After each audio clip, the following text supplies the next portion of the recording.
Hello বন্ধুরা, দেখো আমি আজকে নিয়েছি মাছ। আমরা এই মাছটাকে বলি বালিয়া মাছ। এটা এই মাছের নাম হচ্ছে বালিয়া মাছ, আমরা এই নামে ডাকি। তোমরা কী নামে ডাকো আমি জানি না। তো মাছ আমার কাটা হয়ে গেছে, লবণ হলুদ আমি ভালো করে মেখে নিলাম। মেখে নিয়ে আমি এখন মাছগুলো ভাজবো।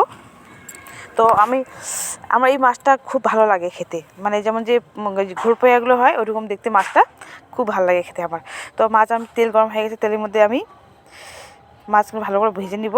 আমি এই কড়াইয়ের মধ্যে পুরি ভাজলাম, সেই জন্য তো ওই তেলের মধ্যে আমি মাছগুলো ভেজে নিচ্ছি ভালো করে।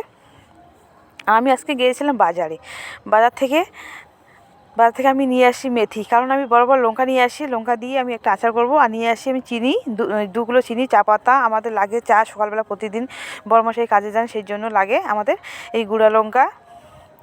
তো আমি আজকে অনেক বাজার করেছি, শাক সবজি অনেক নিয়ে আসি। তো বাজার আমি গিয়েছি, ভিডিও করেছি, তোমাদেরকে দেখানো হয়নি, সেটা আমি অন্যভাবে দেখাবো। তো আমি বাজারে বের করছি।